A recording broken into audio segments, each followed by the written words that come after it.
십자가 그 사랑 멀리 떠나서 우리 찬양 드리고 가기 시작합니다. 십자가 그 사랑 멀리 떠나서 무너진 나의 삶 속에 잊혀진 두 은혜 돌 같은 내 마음 허름한 디사 다시 일으켜 세우신 주를 사랑합니다. 주 나를 보호하시고 날 붙드시리. 나는 고배롭고 존귀한 주님의 자녀라. 주 나를 보호하시고 날 붙드시리. 나는 보배롭고 존귀한 주의 자녀라. 아멘. 예, 이 시간에는 우리 입문과정 마지막 시간입니다. 제 10장인데요 84페이지 보시면 영성상담. 상담은 많이 아시죠? 아마 신학교 다니시면서 상담이라고 하는 과목을 배우기도 하고요. 또 시중에서도 여러 가지 상담학들이 많이 나오잖아요. 그래서 상담에 대한 부분은 많이 아시고 계실 텐데요. 자, 여러 가지 상담 중에 있는데 저희가 하는 상담은 영성상담이라고 합니다. 네. 자, 1. 영성상담의 필요성. 그러니까 우리가 학교에서 신학교에서 배운 상담은 기독교 상담이죠. 이제 기독교 상담이라는 게 뭐냐면 그 내담자가 와서 여러 가지 자기의 그 이야기를 하게 되면 그 이야기를 듣고 성경적으로 말씀을 전하는 거예요. 예. 그래서 성경적인 말씀을 통해서 권면하고 성경에서 이렇게 말씀하십니다. 그래 예를 들어서 막 근심 걱정하시는 분들에게 성경에서 아무 염려하지 말라고 했잖아요. 염려하지 마세요. 주님께 맡기세요. 라고 하면서 권면하는 게 이제 주로 이제 기독교 권면 상담이라고 할 수 있겠죠. 어찌 보면 그 말씀을 통해서만 해줘도 많은 도움이 되고요. 위로가 되긴 합니다. 그런데요, 이것도 한계예요. 이것도 할 수 있는 사람, 살 수 있는 사람들에게 그렇게 말하면 도움이 되겠지만 정말 상담하러 오시는 분들을 보면 오직 죽겠으면 오겠어요. 그지? 얼마나 힘들면 왔겠어요.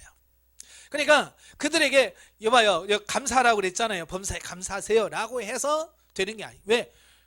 그 감사할 힘 이게 안 나오는 거예요. 그러니까 그들이 그러잖아요. 나도 알아요. 감사해야 되는 거 아는데 안 나오는 걸 어떻게 해요? 그지? 여러분 기도하시면서 승리하세요. 근데 기도가 안 되는 걸 어떻게 해요? 그때는 어떻게 해요? 어떻게 할 방법이 없어요. 참.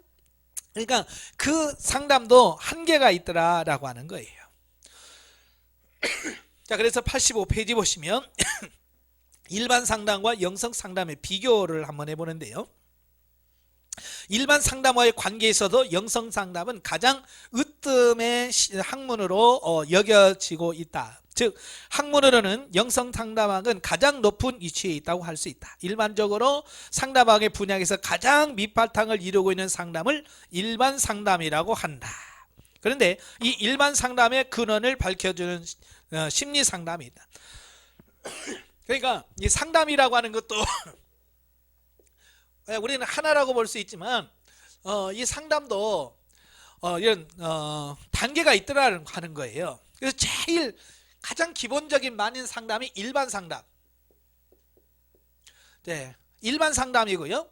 그 다음에 일반 상담보다 조금 더 차원이 높은 것이 심리 상담이에요.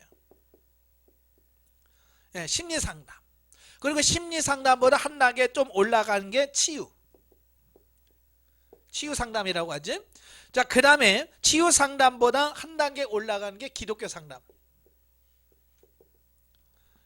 보통 이제 권면적 상담이라고 하죠. 말씀을 통해서 권면하는 상담. 그 다음에 그 기독교 상담보다도 한 단계 위가 영성 상담입니다. 영성. 자, 이렇게 상담에도 여러 과정이 있더라고 하는 거예요. 자, 그래서 심리 상담의 본질을 설명하는 과정에서 심리가 그 마음에 상처가 있잖아요. 그래서 그 상처를 치유하기 위해서 이제 치유 상담이 들어가게 되는 거죠. 그런데 또 치유된 자들에게 다시금 문제가 발생하지 못하도록 하기 위해서 우리의 영혼과 몸을 감찰하시는 하나님의 말씀이 필요하게 된 거예요. 그래서 그들에게 말씀을 접목하는 게 뭐냐? 이게 기독교 상담이에요. 자, 그래서 이 기독교 상담이라고 하지만 또 거기서 완벽하지 않다는 말이죠. 그래서 기독교 상담 위에 영성 상담이 또 존재하고 되어지는 거죠. 자, 그래서 세 번째 보면 영성 상담의 의. 자, 고통당하는 사람들에 대한 목회적인 돌봄의 하나로 목회 상담을 영성 상담과 동일하게 보고자 하나, 엄밀히 말하면 영성 상담은 목회 상담보다는 한 차원 높은 경제 상담이라고 해도 과언이 아니다. 그 이유는 목회 상담이나 기독교 상담은 기독교의 그 윤리의식과 성경 말씀의 바탕을 두고 상담을 합니다. 그죠? 기독교 윤리와 하나 성경 말씀을 기초로 해서 상담을 합니다만은 영성 상담이라고 하는 것은 뭐냐? 바로 그 기독교 윤리와 말씀 위에 성령님과의 교통하심, 성령님과의 교통하심으로 인해서 주어지는 상담이기 때문에 그렇다라고 하는 거예요. 그러니까 고린도전서 2장 10절에 보면 무슨 말씀이냐면 성령은 모든 것 곧 하나님의 깊은 것까지도 통달하시느니라 말씀하고 있습니다. 그러니까 말씀도 결국 성령님께서 이해시키시고 깨닫게 하셔야 우리가 아는 거잖아요. 그러니까 최고의 권위 있은 분이 누구예요? 성령님이시거든요. 그 성령님을 의지해서 하는 상담이 바로 영성상담이라고 할 수 있어요. 그러니까 영성상담은 일반 다른 상담들과 접근 방식이 달라요. 아주 독특합니다. 보통 일반 상담이나 심리치유, 기독교 상담은 다 뭐냐면 어때요? 생각이 어떠신가요? 어떤 마음이 드세요? 어떤 생각이 드세요? 그래서 그 사람 속에 있는 것을 끄집어내자는, 대화를 통해서 끄집어낸단 말이에요. 그래서 그 사람 속에 있는 것들을 다 얘기하면 그걸 듣고 아 그러셨군요, 이렇게 하십시오 라고 그 듣고 나서 처방을 하게 돼요. 이게 보통 일반 상담의 기본이죠. 그래서 상담에서 가장 기본이 뭐라고 그래요? 듣는 거, 들어주는 거. 심지어는 들어주는 것만으로도 90% 이상 상담은 성공한 거다라고 말할 만큼 듣는 게 굉장히 중요해요. 자, 그런데 이 영성 상담은 많이 이게 달라지더라 그 말입니다. 접근 방식이 어떤 사람을 통해서 듣고 들은 것에 대해서 말씀해 주는 것이 아니라 바로 그 사람과 함께 하시는 성령님, 성령님이 뭐라고 말씀하시고 성령님께서 어떻게 하길 원하시는지, 이 모든 초점을 나가 아니라 성령님께다 초점을 맞추도록 하는 게 이 상담이에요. 아시겠죠? 그러니까 접근 방식이 다른 거예요. 그러니까 일반 상담은 나에게 물어봐요. 자꾸 생각이 어떠냐, 지금 감정이 어떠냐. 근데 이 영성 상담은 나에게 안 물어요. 그러니까 지금 본인이 영적 단계가 몇 단계세요? 안 물어요. 누구한테 묻느냐? 나한테 묻는 대신에 성령님께 묻는 거예요. 성령님께. 그러니까 이런 거예요. 하나님, 성령님, 지금 이분의 심리 상태가 어떻습니까? 나에게 묻는 것이 아니라 성령님께 묻는 거예요. 그 성령님께서 이 안에 있는 심리를 보여주셔요. 말씀하시는 거예요. 그러니까 성령님을 통해서 하는 상담, 바로 이게 영성 상담의 기본이라 그 말이에요. 그래서 영성 상담에서 가장 중요한 역할을 하시는 분이 누구냐? 성령님이셔요. 그러니까 영성을 상담하는 사람이나 받는 사람들이 모두가 다 이 성령님에다 초점을 다 맞춰야만이 가능한 상담이 영성 상담이다 라고 말씀드릴 수 있어요. 자, 그래서 4번 보시면 영성 상담의 목적. 상담자는 내담자의 심리 상태와 영혼의 상태를 우리 영혼의 주체자이며 영성 상담의 주도자이신 성령님께 물어서, 그래서 사람한테 묻는 게 아니에요. 성령님께 물어서 현재의 심리 상태와 영혼의 상태 및 영적 수준을 진단해 준다. 그리고 내담자의 사명, 소명, 달란트가 무엇인지를 파악하여 알려주고 내담자가 직면한 문제에 대하여 하나님의 구속사에서 현재 어떤 모습으로 살고 있는지를 바르게 깨우쳐 주어서 성령님의 지도와 인도를 따라 순종하는 삶을 살아 하나님 앞에 바로 설 수 있도록 도와주는 상담이에요. 그냥 이 강의를 마치면 여러분들이 이제 상담을 하시게 될 거예요. 제일 상담하실 때 하는 게 뭐냐면 사명. 하나님께서 나를 어떤 사명을 주어서 이 땅에 보내셨는가, 이걸 제대로 알고 사역을 하시는 분도 있지만 이것을 제대로 알지 못하고 사역하시는 분도 있고요. 모르지만 그렇게 살고 있는 분도 많이 있습니다. 그래서 상담하시다 보면 지금 교회에서 이런 일을 봉사하시죠? 어떻게 하셨어요? 하나님께서 이렇게 내게 사명을 주셨기 때문에, 그래서 그 사명을 제대로 알고 사는 분들이 별로 없어요. 자, 그래서 처음 사명이 바로 사명을 알려주는 거예요. 그래서 사명은 크게 이제 목회자와 평신도로 나눠요. 목회자와 평신도로 구분이 돼요. 목회자는 주로 이제 목사님, 사모님, 전도사님 이런 일을 하는 거. 평신도는 지도자, 평신도 지도자나 사역자냐라고 하는 부분은 이렇게 구분이 되어지고요. 또 그 다음에 소명이 있어요. 소명은 뭐냐면 구체적으로 어떤 일을 할 거냐라고 하는 부분이에요. 쉽게 말하면 이런 거예요. 우리는 의사 그러면 다 똑같은 의사로 인식하지, 뭐 하얀 가운 입어서 다 의사다 생각하는데 속에 들어가면 정형외과, 내과, 외과, 신경외과, 신경과, 정신과 쭉쭉 나눠져 있잖아요. 그래서 전문의가 있잖아요. 그죠? 마찬가지예요. 예를 들어서 내가 목회자다. 목회자라고 했을 때 목회자로서 내 전공이 뭐냐, 이 전공을 아는 게 소명이에요. 그래서 가장 이제 가양은 뭐냐, 가르치고 양육하는 거. 그러니까 설교나 이런 교육을 통해서 성도들 양육해 가는 소명이 있어요. 그 다음에 치유 양육이 있어요. 치유 양육이라는 것은 기도를 통해서, 말씀을 통해서 영혼을 치유하고 질병을 치유하고, 그래서 치유하면서 성도를 끌어가는 이런 소명이 있습니다. 그 외에도 뭐 기도, 봉사, 선교 뭐 이런 쭉 있고요. 가장 중요한 게 이렇고요. 그 다음에 이제 달란트가 있어요.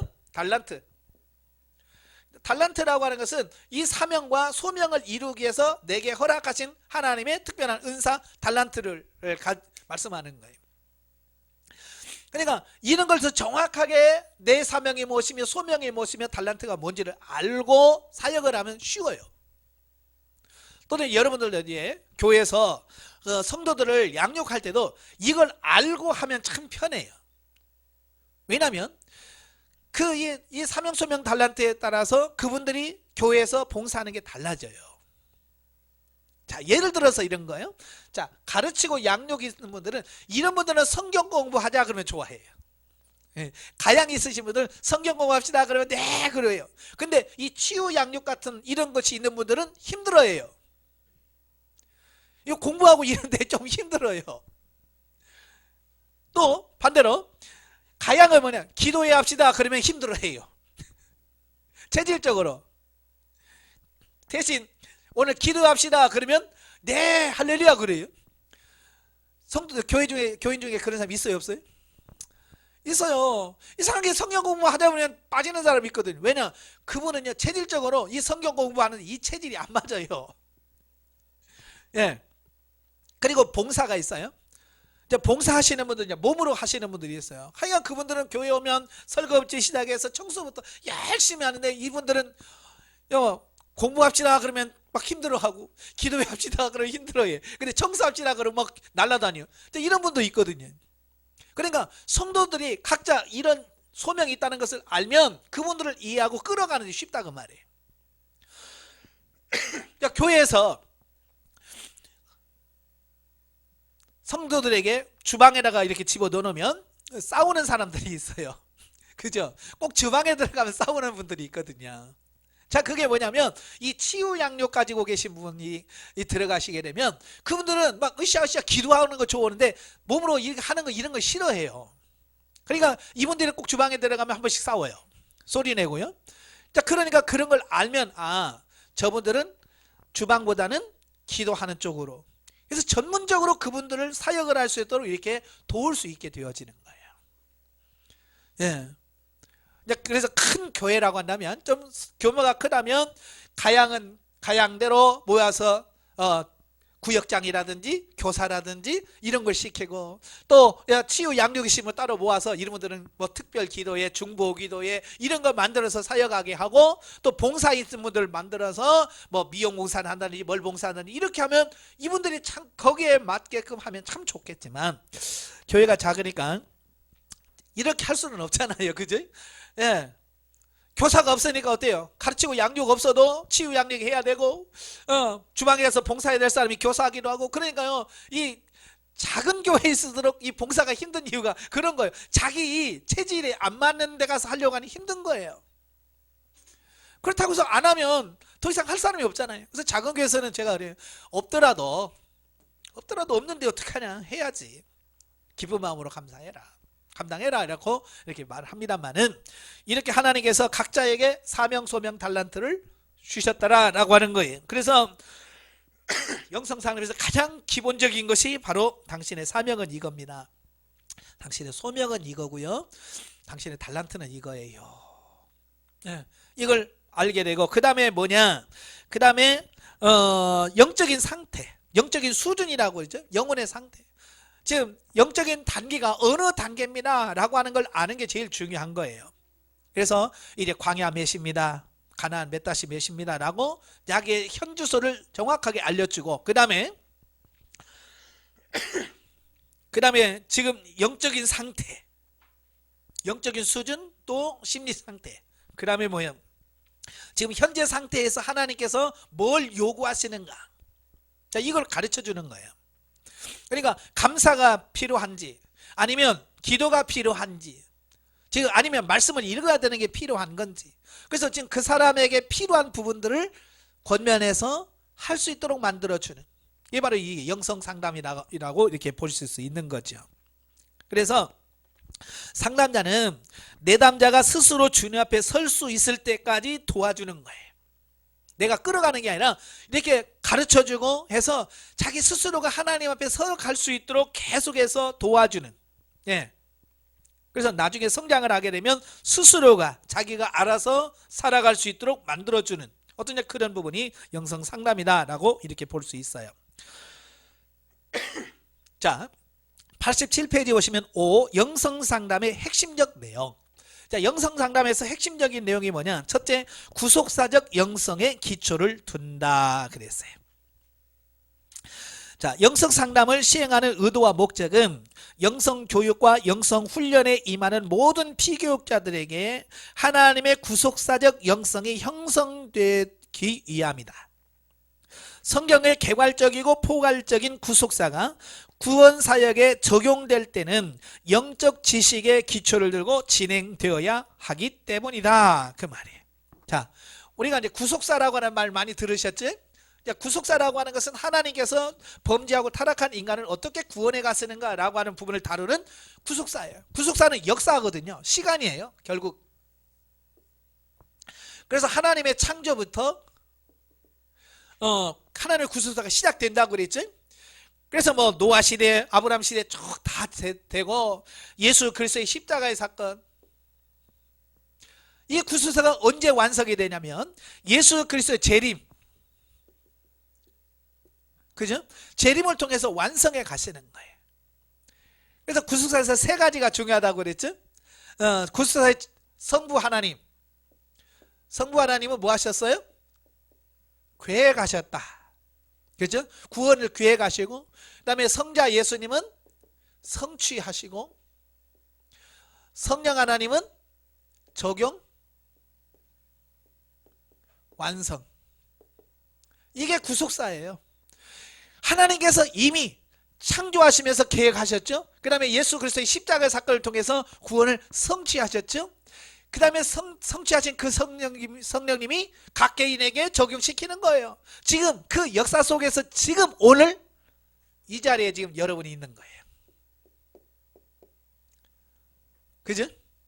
지금 역사적으로 2019년 9월 25일 역사적 지금 이 순간 하나님께서 이미 이뤄놓으신 이 구속사, 이걸 뭐라고 말하냐면 객관적 구속사라고 그래요. 객관적 구속사, 나와 관계없이 하나님께서 이미 성취해 놓은 구속사를 말합니다. 이게 성경 말씀이거든요. 그런데 그 하나님께서 이뤄놓으신 그 객관적인 구속사가 오늘 나에게 어떻게 적용할 거냐, 이 적용점이 중요한 거거든요. 그죠? 적용이 안 되면 의미가 없어요. 그죠? 예수 그리스도의 십자가의 사건이 나에게 적용돼야 되잖아요. 그죠? 오늘 이 순간 그때 거듭나고 중생하는 거예요. 그래 시간이 흘러가요. 자, 이때에 중생하고 거듭났다면 오늘 이 시간이 흘러간 이 시대에, 이 시점에 하나님께서 내게 원하시는 게 뭘까? 이게 참 중요한 거예요. 이 시간. 자, 여러분도 그러잖아요. 자녀들 키워가면서 그 아이가 몇 살이냐에 따라서 지금 기초를 배울 때고 뭘 해야 될 때고, 자, 그걸 알아서 그때 맞춰서 아이에게 해주잖아요. 그죠? 특별히 애 나면 그 주사 맞추는 거 왜 이렇게 많아요. 그죠? 옛날에는 뭐 예방주사 불주사 하나 맞으면 끝났는데 지금은 뭐 태어나면 몇 개월 만에 뭐요. 뭐 하여간 뭘 주사부터 계속 맞잖아요. 소아마비 마비 해서 쭉 그걸 막 수첩 가지고 아예 딱 맞추잖아요. 바로 그때 맞춰서 딱딱 맞추는 게 중요한 거예요. 그죠? 바로 이 순간 성령님께서 뭘 원하시는지 이걸 정확하게 알고 딱딱 적용시키면 그게 내 것이 되어지는 거예요. 근데 많은 분들이 이걸 모르더라 그 말이에요. 이걸 마치 뭐에 비유를 대냐면 이 독도법이라는 게 있어요. 독도법. 이 독도법이니까 우리나라 뭐 독도에 관한 법인가? 뭐 이렇게 말씀하시는 분이 계시는데요. 이 독도법은 저 울릉도 밑에 독도 그 법이 아니라 이 지도를 보고 위치를 파악해서 원하는 곳에 찾아가는 걸 말해요. 그러니까 군인들 보면 일반 사병은 없습니다만은 부사관 소대장 되면 항상 뭘 있냐면 나침판하고 이 지도라고 하는 이걸 항상 넣고 다녀요. 그래서 명령이 떨어집니다. 몇 지점에 와라. 그러면 지도를 딱 펴놓고 지금 우리가 있는 지가 여기니까 거기 가려면 어디 방향으로 몇 킬로로 가야 되고 이걸 딱 알아서 가는 거거든요. 그런데 이 독도법에서 제일 중요한 게 뭔지 아세요? 예, 지도 중요하죠. 나침반 꼭 필요하죠. 근데 제일 중요한 게 뭐냐면 현위치. 지금 내가 어디 있느냐. 이게 아는 걸 제일 중요한 거예요. 이게 아는 게 제일 중요한 거예요. 아마 여러분 이제 제가 서울에 올라가서 처음에 이제 제가 20살 때인가요? 서울에 올라갔어요. 아유, 전부 다 땅속으로 다니더라고요. 지하철로. 그러니까 이게 땅속으로 가니까요. 도대체 내가 지금 어디만큼 갔는지 감이 없잖아요. 제일 어려운 거예요. 그래서 이제 뭐 어디 지점이라고 딱 하면 종착 그 점에서 내리잖아요. 여기서 내려서 도대체가 내가 동쪽으로 왔는지 서쪽으로 왔는지 처음 타니까요. 방향감각이 상실을 해요. 모르겠어요. 도대체가. 그럴 때는 어떻게 하냐면 이렇게 계단 올라오다 보면 지도가 딱 있어요. 2층, 1층 걸어주고 2층 걸어주고 3층 걸어주고 그 다음에 주위 100m, 200m, 500m 있어 딱 이렇게 주놓고 거기서 제일 중요한 게 뭔지 아세요? 현위치라고 빨간 걸로 딱 돼 있어요. 그러니까 제일 먼저 내가 봐야 되는 게 뭐냐면 현재 위치. 내가 지금 어디 있지? 이걸 파악하는 게 제일 중요한 거예요.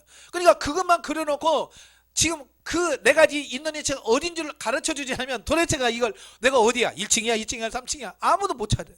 그걸 지도를 줘도 못 찾아요. 그런데 거기다 현위치에서 빨간색 딱 치워놓고 현위치라고 써놓으니까 아 내가 지금 2층에 있구나. 그러면 내가 가야 되는 게 4번째 문이니까 아 이쪽으로 가서 몇째 칸에 있구나. 내가 내 이치를 알면 그게 다 가능해지는 거예요. 영적인 부분도 마찬가지. 왜 사람들이 방황하느냐, 이걸 모르는 거예요. 내가 지금 영적 위치, 내가 지금 어느 단계고 내가 어느 수준이고 어떻게 가야 돼, 이걸 모르는 거예요. 그러니까 대부분이 많은 사람들이 뭐라고 하냐, 나 신앙생활 올해부터 했어. 그러니까 나는 이만큼 많은 수준에 와 있을 거야. 얼마만큼 성장했는데 몰라. 하여간 내가 지금 신앙생활 한 30년 40년 했으니까 나는 그래도 성장했을 거야. 얘 얼마만큼 갔는지를 모르는 거예요. 사실 그렇잖아요. 그냥 많이, 너보다 내가 기도 많이 하지, 그러니까 너보다는 많이 성장했을 거야. 구체적으로 얼마만큼, 이 부분에 대한 인식이 없는 거예요. 그러니까 현위치를 알지 못하다 보니까 성장이 못하는 거예요. 더 이상 갈 수가 없었어요. 마치 이런 거예요. 제가 참 좀 구잡스럽다고 할까요? 그래서 이제 중학교 고등학교 때 보면 그 뭐 시골이니까 그 개미들이 많이 기어다니잖아요. 그러면 개미 딱 잡아서 손바닥에 올리면 팍 뛰어나가잖아요. 그 개미를 손바닥에서 못 벗어나게 하는 방법이 있어요. 어떻게 하면 돼요? 예? 머리면 더듬이가 있어요. 이렇게 있으면 이렇게 두 개가 더듬이가 이렇게 나와요. 이걸 따로 끊어내버리면 지금까지 막 뛰어다니는 개미가 갑자기 땅바닥에 딱 엎드립니다. 그래서 발발발발발 기면서 이 손바닥을 벗어나지 못하고 그냥 벨벨벨 하면서 그냥 뺑뺑뺑뺑 도는 거예요. 방향 감각이라는 이게 상실돼 버리는 거예요. 이걸 모르면 마치 더듬이가 잘린 개미처럼 거기서만 팽팽팽팽팽 계속 돌아. 어디 가지도 못해. 성장이 안 되는 거야. 그래서 상담을 통해서 지금 당신의 현위치가 여기에요, 이 위치입니다 라고 해서 딱 했을 때 아 내가 가야 될 방향이 여기구나, 지금 내가 뭘 해야 되는 거야, 이게 정확하게 인식이 되는 거예요. 아시겠죠? 그래서 영성 상담이 필요한 거예요. 이제 앞으로 여러분들이 같이, 저와 여러분이 같이 봐야 될 책이 있는데 영성과 치유, 영적 치유라는 책이 있어요. 그 찰스 솔로몬이라는 분이 쓴 분인데요. 그분이 뭐라고 말했냐면 대다수의 크리스천들이 영적인 광야 단계에 살지만 자기가 광야 산다는 걸 모른다는 거예요. 그리고 광야를 벗어나지 못하고 광야에서만 계속 돈다는 거예요. 그다음에 광야를 벗어나지 못한 채 죽더라. 왜냐? 더듬이 잘린 개미처럼 내가 지금 가야 될 방향이 어디며 어디까지 가야 되는지를 모르는 거야. 그냥 계속 뱅뱅뱅뱅뱅. 이스라엘 백성들이 광야를 40년 동안 계속 돌았지만 겨우 거기서 거기에요. 그죠? 더 이상 벗어나지 못해. 영적인 부분도 마찬가지더라고. 그래서 제일 먼저 아는 게 뭐냐? 내 단계가 어느 단계냐. 그래서 처음에 저는 이제 상담을 받으면서 두 가지 고민을 했어요. 하나는 뭐냐, 나보러 중생도 안 했다면 어떡하지? 목사님 나보러 아직도 거듭도 중생도 안 했네요. 그러면 이거 참 어떡하지? 라고 하는 그 한 가지 생각이 있고, 또 한 가지는 뭐냐면 그래도 내가 목사인데 그래도 이렇게 열심히 했는데 그래도 좀 올라가지 않았을까, 이런 기대와 불안감이 두 가지가 겹치더라고요, 이 상담하는데. 그래서 제 차례가 돼서 들어갔어요. 들어갔더니 설명해 준데 저를 광야 8이라고 그래요. 영은 광야 8, 은사는 광야 3. 광야 3인가 4인가? 네. 이렇게 말씀하시는 거예요. 얼마나 성질 나든지. 아니 내가 목사 안수 받고 목회를 그렇게 했는데 나보러 광야라니. 내가 찰스 솔로몬이 쓴 그 책을 읽었다라면 아예 그럴 텐데 내가 그걸 안 읽었잖아요. 그죠? 안 읽었으니까 영적인 수준이 나는 그래도 목사니까 이만큼 올라갔을 거야 라고 생각한단 말이에요. 근데 나보고 광야 8이라는 거예요. 사실 저는 지금 그 영성훈련 받기까지 제가 34살에 처음 이 상담을 받았거든요. 34살, 32살에 목사되고 34살에 이 훈련을 받게 됐는데, 그러니까 34살까지 제가 신학교를 7년 하고 또 개척을 해서 목회까지 목사가 되고 목사 된 지 2년 되어지고 이런 과정에 거쳤는데도 불구하고 광야 8이라는 거예요. 얼마나 한편으로는 성질 나더라고요. 내가 나를 이렇게 하냐, 내 수준을 이것밖에 안 되냐라고 해서 교회 갔지요.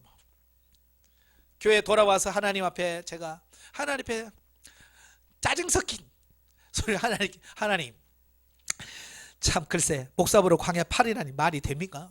제가 하나님 앞에 따지면서 기도한 거예요. 저는 제 장점 중에 하나가 그거예요. 뭔가 이렇게 불만이 생기면 사람한테 안 가고 하나님 앞에 가서 풀어요. 하나님 와서 주님 그럴 수 있습니까? 그 사람 눈이 잘못됐지 어떻게 목사를 광야 8이라고 그래요? 에? 제가 하나님 막 따지면서 막 되들었어요. 그래서 주님께서 가만히 좀 있다가 저한테 말씀하시기를 맞다, 그게 너의 현주소야 라고 말씀하시는 거예요. 나는 내가 아니라고 생각했어요. 내 수준은 내가 그렇게 목회를 했고요, 내가 설교하면 많은 사람 은혜 받는다고 그러고요, 좋다고 하는데 왜 나는 왜 이 단계입니까? 하나님께 했을 때 주님께서 맞다, 그게 너의 단계야, 너의 현주소야 라고 말씀해 주셨어요. 주님이 맞다는데 더 이상 할 얘기가 없더라고요. 그래요? 그러면요 제가요 이해가 안 됩니다. 이거 내가 이해가 안 되니까 내가 이해가 되도록, 내가 지금 어느 수준인지 내가 이해할 수 있도록 나에게 가르쳐 주세요. 그러니까 주님께서 저에게 두 번째 말씀하신 게 뭐냐면, 너희 교회 유치부 많지, 네, 그 유치부에서 5살 6살짜리를 봐라, 그게 너희 수준이야 라고 말씀하시는 거예요. 그때 제가 인천에서 목회를 했을 때인데요, 이상하게 유치부만 빠글빠글해요. 제가 교회를 하는데 유치부가 애들이 12명인가? 네, 유치부 애들만 12명인가 됐어요. 그래 12명을 되는데 이게 청년들에게 너 유치부 교사에 못해요. 제 집사람한테 하라고도 못해요. 유치부를 할 수 있는 선생이 없는 거예요. 그래서 제가 담임 목사하면서 큰 애들은 유초등부 애들은 청년부하고 집사람한테 맡기고 나는 유치부 애들 12명을 관리했어요. 그래도 말 잘 들어요. 12명이 한결같이 촥 공부하자 그러면 공부하고, 참 신기하죠. 지금 애들은 2명도 못해요. 감당을 못하는. 옛날에는 그렇게 잘했어요. 그러니까 제가 유치원 4명 있는 줄 알았다니까요. 근데 주님께서 뭐라고 말씀하냐면, 그 중에 6살, 5살, 6살짜리를 봐라, 그게 너의 모습이야 그러시는 거예요. 그래서 네 알겠습니다. 그래서 주일날이 돼서 아이들을 이렇게 맞이하면서 그 6살짜리를 가만히 보는 거예요. 네, 그런데 그 6살짜리가 하는 게 뭐냐면 굉장히 열심히 많아요. 그러니까 그때는 제가 오후 2시에 예배를 드렸거든요. 어린이 예배를 오후 2시에 드렸어. 근데 이 애들이요 얼마나 빨리 오는지, 어떤 애들은요 오전 예배도 끝나기 전에 와요. 벌써 오전 예배 드리고 있는데 삐끗하게 고개 들고요, 안 끝났어요? 하고 들어와요. 열심은 대단해요 이 애들이. 예. 근데 와서 목사님 하고 인사를 해요. 그럼 이놈이 얼마나 나를 사랑하나. 그런데 나를 사랑하기는요, 오늘 목사님 오늘 간식 뭐예요? 그러니까 막 와가지고 목사님 인사하고, 그 다음에 오늘 간식 뭐예요? 그 애들 하려면 간식이 꼭 필요하잖아요. 그래서 그래서 오늘 간식이 이거야 라고 하면 지 마음에 들면 막 좋아가지고, 야 오늘 간식이 뭐래, 그래서 열심히 예배를 드립니다. 근데 이 간식 마음에 안 들잖아요. 그죠? 네? 가버려. 와서 인사하고는 간식 마음에 안 들고 가버리는 거예요.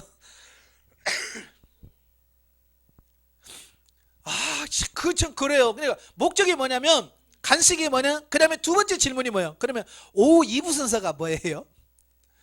그 아이들을 제일 즐겁게 하려고 하니까 예배 드리고 분만 공부한 다음에 간식 주고 그 다음에 이제 놀이 같은 거 하잖아요. 애들. 하여간 저도 머리 빠지도록 연구했어요. 애들을 어떻게 재밌게 하지? 그래서 막 좁은 데서 가운데 줄 쳐놓고 풍선으로 의자 쫙 밀고 거기서 배구도 해보고 그 장난감 볼링공 사다가 놓고 볼링공 굴리기도 하고 하여간 그 아이들에게 하기 위해서 굉장히 많이 했어요. 그러니까 아이들의 관심은 뭐냐면 뭘 먹을까? 그 다음에 뭐하고 놀지. 이 두 가지. 그걸 보여주시면서 내가 지금 목회하고 있는 내 현주소를 보는 거야. 내가 말로는 주의 영광을 위해서 목회를 하지만 결국 나도 어떻게 먹고 살지? 그죠? 나가 어떻게 먹고 사나? 어떻게 이걸 해서 나도 살지? 여기에 목적을 두고 있는 내 모습을 보게 하시는 거예요. 그 다음에 두 번째가 뭐예요? 뭘 재밌게 뭘 이렇게 재밌게 사나? 뭘 재밌게 하지?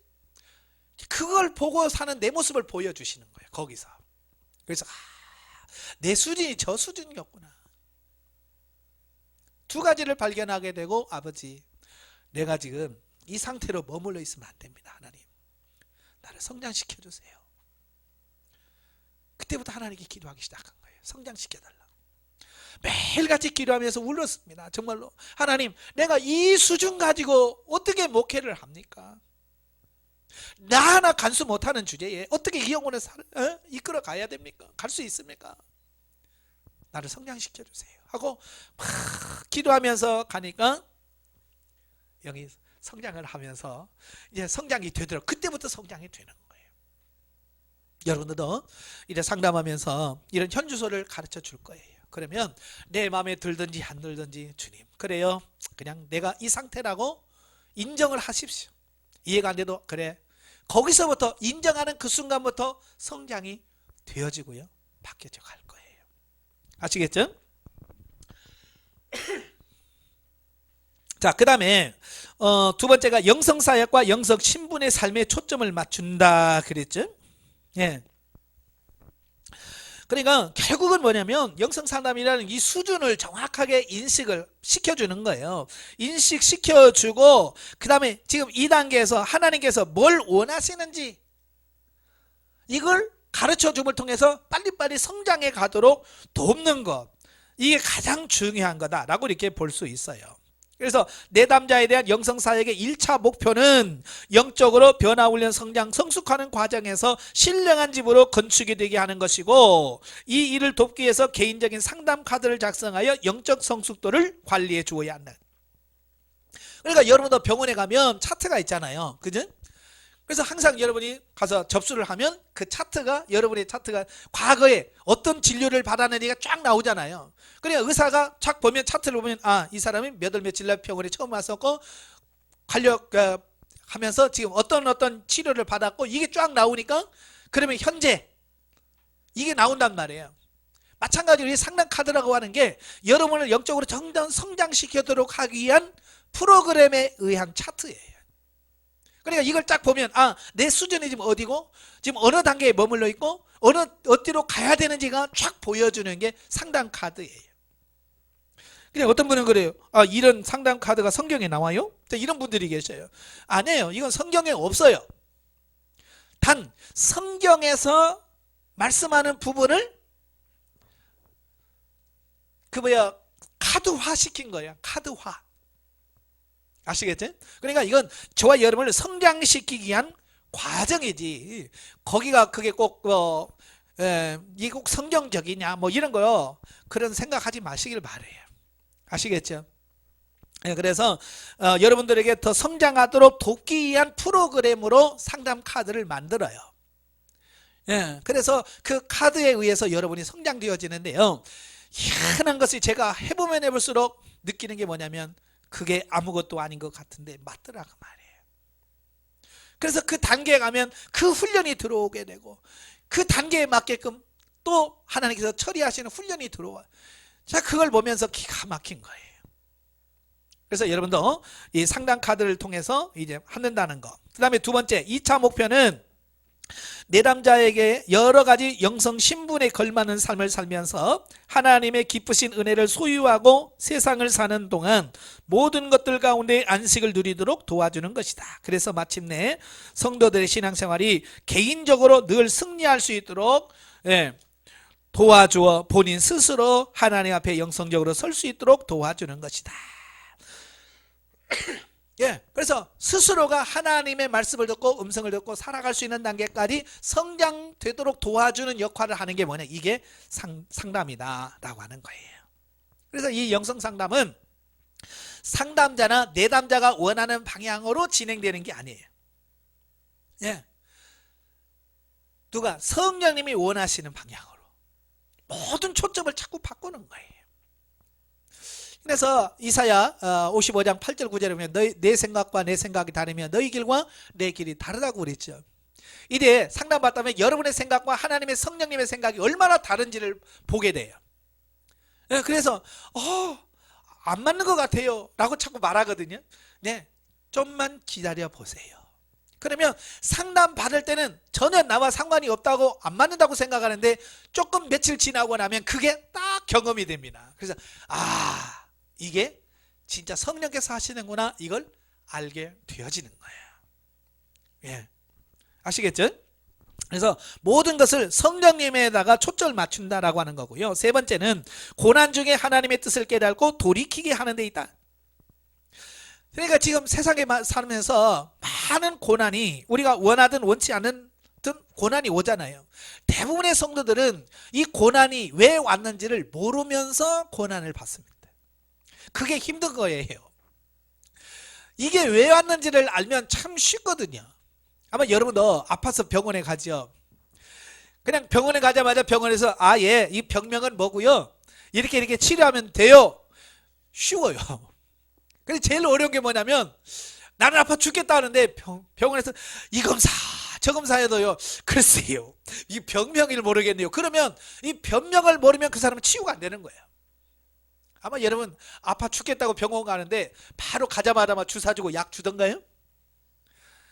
제일 성질나는 게 그런 거거든요. 난 지금 아파 죽겠는데요, 아니 진통제라도 하나 주면 좋겠는데 안 줘요. 왜? 진통제를 주면 진통이 안 오면 정확하게 이게 안 나와. 그러니까 검사가 다 끝날 때까지 진통제 하나 안 주는 거예요. 그때 진짜 어려운 거예요. 뭔지를 모를 때가 제일 어려운 거거든요. 고난도 마찬가지예요. 지금 왜 고난이 오지? 그래서 고난이, 하나님께서 이 부분을 처리하려고 주셨구나. 감사합니다 주님, 그래요 이 문제 처리시켜 주세요. 금방 갈 수 있는 거예요. 내가 아니까. 근데 그걸 모르면 계속 헤매는 거예요. 계속 헤매는 거예요. 여러분 교회 성도들 보세요. 같은 문제 가지고 계속 뱅뱅뱅뱅뱅뱅뱅 돌고 있는 거야. 아까 더듬이 잘린 개미처럼 뱅뱅뱅 도는 거예요. 그래서 목사님들이 막 기도해서 도와줘서 조금 살만하면 좀 했다가 또 다시 또 돌고 있고, 계속 같은 데를 뱅뱅뱅 돌고 있어요. 왜? 원인이 무엇이며 어떻게 해야 되는지를 정확하게 가르쳐 주지 못하니까 그런 현상들이 벌어지더라 그 말이에요. 그래서 고난이 왔을 때 그분은 이런 걸 처리하려고 하는 거예요 라고 분명하게 그걸 가르쳐 주면 그래요, 그래서 금방 바뀌어지는 거예요. 아시겠죠? 그러니까 대인관계도 마찬가지죠. 누가 나를 힘들게 하는 어떤 사람이 있어요. 그러면 우리는 보통 보면 저 사람을 없으면 내가 진짜 살만 나는데 왜 저 사람이 꼭 내 옆에 있어 나를 힘들게 하지? 자, 그 이유를 모르면 늘 그 속에서 힘들어할 수밖에 없어요. 그럴 때 상담을 통해서 그건요, 당신 속에 있는 이 부분을 처리하시려고 하나님께서 그분을 붙여주신 거예요. 마음을 넓히라고 붙여주신 거예요. 자, 이걸 딱 진단해 주잖아요. 그러면 그래서 그랬구나 인식을 하면 이제 그분이 똑같이 예를 들어 독서를 한다, 막 내 욕을 한다. 그러면 예전 같으면 왜 욕을 해? 그럴 텐데 주님, 그래요, 저 말을 들으면서 주님 내 마음을 넓히게 해주세요. 내 마음속에 미워하는 감정을 처리시켜 주시고 사랑할 수 있는 마음을 주세요. 똑같은 상황인데도, 그죠? 똑같은 상황인데도 내가 그 원인을 정확하게 알면 원망하고 불평하는 게 아니라 그걸 통해서 하나님 앞에 주님 나를 변화시켜 주세요 하고 가다 보니까 내가 어느 순간에 변화되어 있는 모습을 보게 돼요. 그리고 내가 변화되어 있으면 더 이상 그 사람은 그 문제 가지고 나에게 도전하지 않아요. 참 신기한 거예요. 그러니까 처음에 훈련 받으러 오신 분들을 보면 대부분 여성분들 같은 경우는 제일 먼저 와서 제일 많이 상담하는 게 뭐냐면 우리 남편 우리 남편 꼴 보기 싫어 죽겠다는 거예요. 도대체가 마음이 맞는 게 하나도 없고 도대체 못 살겠다. 대부분의 많은 사람들은요 이혼하고 오신 분도 계시고 이혼할 마음 가지고 오신 분도 계시고 심지어는 이혼 도장까지 찍어가지고 이제 법원에 내려고 오신 분도 계셔. 저 밑에서 훈련받으시는 분이 그거예요. 이제 도장까지 다 찍었어요. 이제 법원에다 내야 돼. 근데 훈련 받으시는 분이 집사님 그러지 말고 여기 집회가 있는데 일단 거기 가서 한번 가보자. 오늘 내나 갔다 와서 내나 똑같은 거니까 일단 거기 가서 기도해 보고 그래도 이걸 법원에다 내라고 하면 내자. 그러니까 알았슈 하고 가방에 넣어갖고 온 거예요 그걸. 예, 그래서 집회를 참석하면서 굴이 깨진 거예요.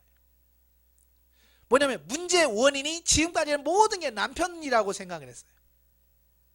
남편 때문에 힘들고 남편 때문에 내가 괴롭고 남편 때문에 가정이 이렇고 남편 때문에 모든 게 다 잘못됐다고 다 생각했는데 집회 참석하면서 내가 문제구나 이걸 발견하게 되는 거예요. 자기를 본 거예요. 그러면서 뭐가 느껴지냐면 나는 나만 힘들다고 생각했는데 나 때문에 남편이 얼마나 힘들었을까. 이제 거기까지 이 생각이 바뀌어지는 거예요. 놀라운 거죠. 그 며칠 사이에 크게 바뀌어지는 거예요. 그러니까 집회 끝나고 내려가서 남편에게 무릎을 꿇고 내가 잘못했어요. 자기가 잘못했다고 빌고 용서해달라고 하고 가정이 회복이 돼요. 예. 그게 뭐냐면 자기를 볼 줄 모르니까 그러는 거예요. 자기를 볼 줄. 왜 하나님께서 그렇게 하시는지 내 못된 성격을 고치시려고 하나님께서 남편을 파트너로 쓴 거거든요.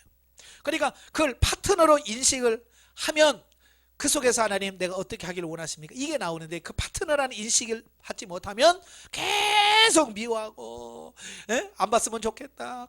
도장 찍었으면 좋겠다. 계속 그렇게 사니 무슨 행복이 있겠어요. 원인을 정확하게 알고 그걸 해결하는 것이 바로 영성 상담이다 그 말이에요. 그 다음에 네 번째 지속적인 상담으로 영적 안식을 누리도록 돕는다. 그러니까 앞으로 이제 한 달에 한 번씩 저와 상담을 하게 될 거예요. 상담을 하면서 얼마만큼 성장했는지 또 주님께서 이 어떤 훈련을 시키시는지 또 뭘 내가 숙제를 뭘 해야 되는지 이런 부분들을 하나씩 이렇게 하다 보면 1년 가면 그만큼 많은 부분 속에서 처리가 되어지고 변화되어진 이 부분을 알게 되고 깨닫게 될 거예요.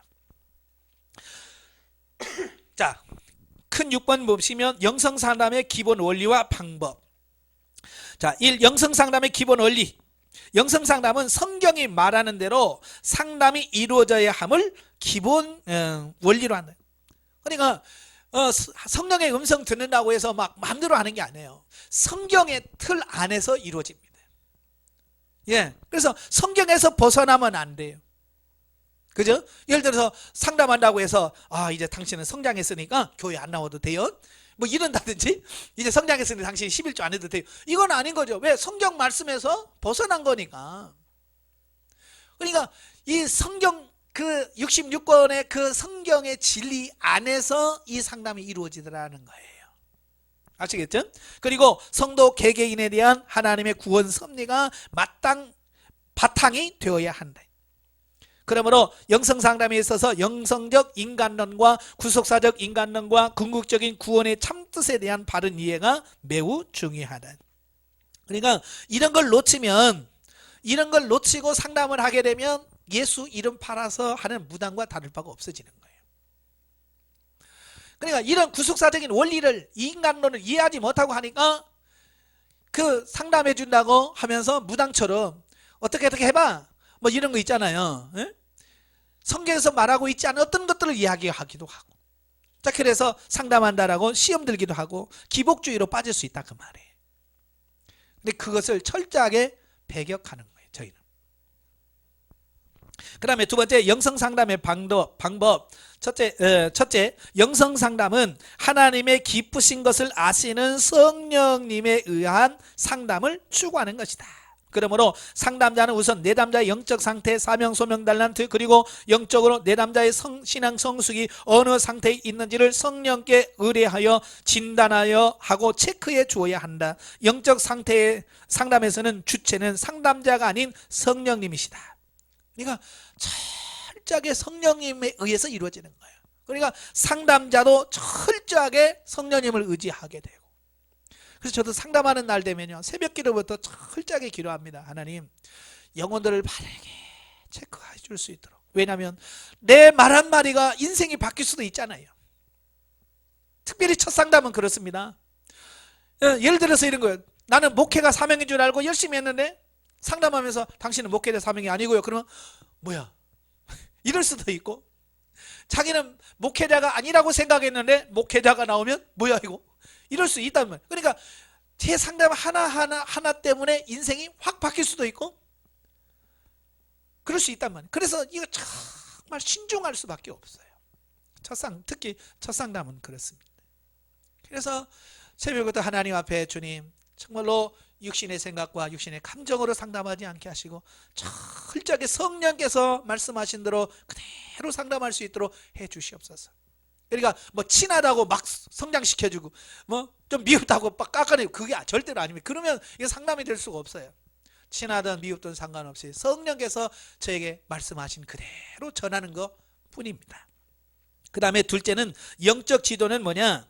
상담과 대화를 통해서 내담자가 영적으로 살 수 있도록 도와주는 것이다. 즉 상담은 상담자와 내담자의 상호 관계로 이루어지지만 상담자는 유일한 상담의 주체이신 성령님의 음성을 전해줄 수 있어야 하고, 그래야 상담자는 뭐냐면 지금 하나님께서 지금 상담받는 자 이런 걸 원하십니다 라고 하나님의 그 마음을 그대로 전달해 줄 수 있어야 돼요. 그리고 내담자 상담을 받는 사람은 성령님의 음성에 순종하는 데까지 가도록 지도해야 됩니다. 그러니까 상담자의 입을 통해서 하는 말씀을 하나님의 성령의 음성으로 듣고 아멘 해서 그대로 순종하다 보면 이게 성장해 가는 어떤 이런 모습을 보게 되는 거예요. 아시겠죠? 그 다음에 상담자의 자세. 첫째, 상담자 본인의 영적 성숙에 있어서 초보적인 부분에서부터 성숙한 데 이르기까지 성령님의 인도와 지도에 관한 체험과 경험이 있어야 한다. 상담을 하려면 많은 상담의 경험이 필요합니다. 그래서 저도 처음 영성을 대할 때가 1998년 2월부터 영성을 대했거든요. 그리고 나서 제가 3년의 훈련을 받고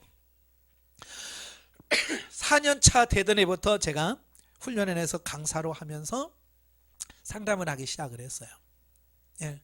그러니까 지금 제가 영성 상담을 한 지가 거의 20년이 다 돼요. 20년이 거의 다 됩니다. 그만큼 많은 사람들을 상담하면서 대하면서 경험하면서 다양한 부분들을 경험했어요. 예. 그래야 다양한 것을 경험해 봤기 때문에 다양한 사람들을 상담할 수 있는 부분이 되어지는 거예요. 그래서 제일 중요한 게 뭐냐면 선입관을 내려놓는 게 굉장히 중요해요. 선입견. 상담하면서 제일 실수하는 게 뭐냐면 선입견이에요. 그러니까 친하면 친할수록 이게 참 어려워요. 왜냐하면 내가 미리 알고 있거든요. 성질 뭐 더러운 거 알고 있고 성격 어떤 거 알고 있기 때문에 자칫 그 선입견이 나를 사로잡으면 그 선입견이 상담으로 나와요. 참 그게 진짜 어렵더라고요. 제일 제가 상담하면서 제일 쉬운 게 뭐냐면 처음 만나는 분들, 아무것도 그분에 대해서 정보가 없는 분들 있잖아요. 제일 쉬워요. 더더욱 쉬운 게 뭐냐면 전화로 상담하는 게 제일 쉬워요. 네, 얼굴 보고 하는 것보다 전화로 하는 거. 전화로 하면요, 진짜 저 지금 통신으로 영성하신 분들이 80명 다 돼요. 그 중에서 한 번도 제 얼굴을 보지 못한 사람 많아요. 예, 통신 중에서 한 번도 얼굴을 본 적도 없어. 그런데도 상담을 하면서 하면 돼요. 왜냐하면 이게 성령께서 하시는 분이 하시는 거고 얼굴 보고 하는 게 아니고 그분에 대한 제가 편견이 없잖아요. 그지? 참 이게 기가 막힌 거예요. 지금부터 한 10여 년 전에 독일에 있는 선교사님하고 상담을 한 적이 있어요. 그러니까 독일이면 지구 정반대쪽이잖아요. 예, 전화로 상담을 합니다. 그래서 제가 상담을 하면서 내 생각대로 하지 마세요 하면서 그 상담을 하면서 하나님께서 움직이실 때까지 기다리세요 라고 상담을 하니까 그분이 깜짝 놀라면서 지금 자기가 사역지를 지금 옮기려고 하고 있는데 어떻게 하셨어요? 그러더라고요. 아니 제가 뭐 독일을 가보기를 했어요. 그분에 대해서 무슨 뭘 다른 사전 지식을 갖고 있는 게 아니잖아요. 근데 그 독일에서 계신 분하고 전화로 하는 순간 성령께서 움직이지 마라. 움직이지 말라. 내 생각대로 움직이지 마라 라고 말씀했단 말이에요. 근데 독일에 있은 분이 어떻게 알았어요? 제가 뭐 알기를 하나요? 가보기를 했나요? 한 번도 그분을 본 적도 없는데 성령께서 하시는 거예요. 예. 아시겠죠? 그러니까 성령께서 철저히 하신다고 하는 걸 깊이 인식하시고 하시면 좋을 것 같고요. 그래서 이 성령님과 교제가 안 되면 이 영성상담 자체가 안 돼요. 그래서 다 성령님과 친해지려고 많이 노력하면서 기도하면서 주님, 성령님 어떻게 합니까? 성령님 어떻게 하지요? 그래서 계속 성령님을 의지하는 그런 기도를 할 수밖에 없어요. 그 다음에 두 번째로 내담자에게도 성령의 인도를 받는 생활에 대한 새로운 소망을 갖도록 해줘야 한다. 그러니까 막 책망만 해갖고는 안 돼요. 소망도 줘야 돼. 그래서 어떤 분들은 그래요. 아유, 무서워서 상담 못 받겠어요. 근데 지금까지 제가 책망한 사람 몇 명 안 됩니다. 항상 소망을 줍니다. 기도 못했어요. 아유 그래요. 그럴 수 있죠 뭐. 네, 소망을 주면서 어떻게 하든지 저는 세우는 거지 깎아내리는 게 목적이 아니잖아요. 그죠? 그 다음에 세 번째가 영성상담에서 가장 중요한 자세는 성령님과 온전히 교통하는 것이다. 상담자는 성령님을 전적으로 신뢰하고 온전히 의지하는 해야 된다. 예. 왜? 성령님을 통해서 이루어지는 상담이니까. 그 다음에 내담자. 이 상담을 받는 내담자 입장에서는 첫째로 성령님과 내담자를 상담자를 신뢰해야 된다. 예. 성령님이 말씀하시고 내담자를 통해서 성령께서 말씀하신다라고 하는 그 신뢰가 이루어져야 돼. 그 신뢰가 제일 중요합니다. 그 신뢰가 깨지면 아무리 어떤 말을 해도 그 말이 들어오질 않아요. 그래서 신뢰관계가 형성이 돼야 되고, 둘째로 상담 내용을 숙지하고 삶의 현장에서 순종하는 자세가 무엇보다도 중요하다. 상담자가 상담을 통해서 성령님의 뜻을 전해준다고 하더라도 순종하지 않으면 의미가 없다. 예, 상담하면서 그 상담 내용을 적어줍니다. 영적 단계는 2단계고요. 그 다음에 2단계에서 지금 심리 상태는 어떻고 영적 상태가 어떻습니다. 어떻게 하세요? 라고 이렇게 적어주죠. 그러면 그걸 가지고 한 달 동안 기도하시면서 그 문제를 하나님과 기도하면서 해결하셔야 돼요. 예를 들어서 이런 거예요. 더욱 감사하세요. 숙제가 더욱 감사 많이 하세요 라고 했다면 그걸 가지고 와서 아버지 내가 지금까지 감사한다고 했는데 감사가 부족했군요. 주님이 원하시는 만큼의 감사가 이루어지지 않았군요. 주님 감사합니다. 감사합니다. 그래서 자꾸 감사하면서 이 감사를 더 많이 했어서 주님이 원하시는 분량까지 채워가야 돼. 이게 순종을 여러분이 해야 돼. 근데 감사가 안 하죠. 그러면 그 다음 상담할 때 감사 더 많이 하세요. 또 나와요. 왜? 부족해서. 제가 어느 분한테 그랬어요. 기도 많이 하세요. 그랬거든요. 그랬더니 그분이 막 성질을 버렁대면서 목사님 기도 저는 많이 했거든요. 그래서 그래요? 어느 정도 하셨어요? 나름. 나름 많이 했다는 거예요. 나름. 이 나름은 내 기준이잖아요. 내 기준. 10분 하고도 이 사람 나름 10분 많이 한 거예요. 그러면 그건 많이 한 거예요. 그런데 나름은 의미가 없어요. 주님이 원하시는 수준. 그게 중요한 거예요. 그러니까 내가 1시간 했어도 주님이 5시간을 원했다. 그러면 뭐예요? 내가 1시간 했어도 4시간 부족한 거예요. 아시겠죠? 그러니까 나름은 의미가 없어요. 지금 하나님이 원하시는 기도의 분량이 뭐냐. 그래서 여러분들이 집에 가셔서 기도하시면서 주님 내 기도의 분량이 어느 정도입니까? 하루에 몇 시간을 기도해야 됩니까? 하나님께 물어서 여러분들이 그 기도의 그 기준에 주님이 원하시는 그 수준에 맞춰갈 수 있는 삶이 돼야 돼요. 근데 우리는 뭐야? 계산을 막 해보잖아요. 아이고 아침에 어떻게 했어? 아이고 내가 시간 내면 하루에 2시간 할 수 있겠네. 뭐 이러면서 내가 계획을 세워서 한다면 그게 아니라 그 말이에요. 내 기준이 아니라 하나님의 기준에다 맞춰야 된다. 아시겠죠? 셋째, 당장 눈앞에 보이는 현실적 육적 문제를 해결하려는 의도보다는 자신의 영적 성장과 성숙을 위한 목적으로 상담을 받아야 된다. 자, 이게 무슨 말이냐면요, 꼭 상담받을 때 많은 분들이 꼭 육신적인 문제를 가지고 와요. 심지어는 뭐라고 말해요? 목사님 이사 가야 돼. 어디로 가야 돼요? 아니 도대체 내가 뭐 점쟁이야? 사업해야 되는데 무슨 사업? 아니 내가 무슨 사업가냐고. 물론 성령께서도 그 부분에서 말씀할 수 있지만 그 자체가 벌써 그렇게 묻는 그 자체가 뭐야? 내 각오와 가치관은 육신 중심이고 물질 중심이요 라고 하는 말과 같은 거거든요. 물론 사역을 하시다 보면 이제 목사님 같은 경우는 교회를 움직여야 될 때도 있잖아요. 그죠? 상황적으로 교회를 옮겨야 될 때 목사님 교회를 옮겨야 되는데 어디로 옮기면 좋을까요? 뭐 이렇게 이전 정도는 괜찮아요. 그렇죠? 같이 기도해 보면서 우리 한번 더 찾아봅시다. 예? 자, 이럴 수 있지만 그렇지 않고 꼭 점쟁이나 무당한테 가듯이 그렇게 오면 안 돼요. 아시겠죠? 그 다음에 넷째, 지속적으로 또 정기적으로 상담을 받아야 한다. 그래야 영적으로 잘 성장할 수 있다. 네. 그래서 영혼이 이제 성장하려면 제일 먼저 중요한 게 뭐냐면 교육을 잘 받으셔야 돼요. 교육이 중요합니다. 그래서 강의 시간에 빠지지 마시고 강의 시간을 잘 들으셔야 돼요. 그 다음에 두 번째가 뭐냐? 성장하려면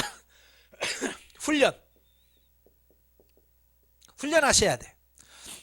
강의 시간에 들으면서 이런 거 하세요 라고 하면 반드시 집에 가서 하셔야 돼. 묻고 하세요 그러면 진짜 묻고 하셔야 되고, 여러분 헌금할 때 하나님께 묻고 하세요 그러면 집에 가서 반드시 하나님 이번 주정금 얼마일까요? 라고 묻고 하시고, 기도 3시간 하세요 그러면 물으면서 3시간씩 하고 그래야 돼. 아시겠죠? 듣고 끝나면 의미가 없습니다. 여기 와서 그냥 강의만 잘 듣고 나가면서 하나도 순종 안 하면 훈련이 안 돼요. 내 거 안 됩니다. 그 다음에 세 번째가 뭐냐? 상담이에요. 이 세 가지 교육과 훈련과 이 상담이 우리가 영혼을 성장하는 데서 아주 기본적인 부분이 되어져요. 그래서 이 세 가지를 잘 하시기를 바랍니다. 그래서 정말 주님이 원하시는 그 단계까지 여러분 영적으로 잘 성장되어서 정말 내가 원하는 삶이 아니라 하나님이 원하시는 그런 영적인 삶을 살아드릴 수 있는 저와 여러분이 됐으면 좋겠습니다. 기도하겠습니다. 은혜로우신 아버지 감사합니다. 오늘도 귀한 말씀을 들었습니다. 우리가 영혼이 성장되어지는 방법 중에 교육과 훈련과 상담이라고 했습니다. 우리가 이 상담을 통해서 우리 영적인 현주소를 알게 하시고 깨닫게 하여 주셔서 넉넉히 승리해가는 우리 삶이 될 수 있도록 도와주시옵소서. 예수님의 이름으로 감사하며 기도합나이다. 아멘. 하나님 경도입니다.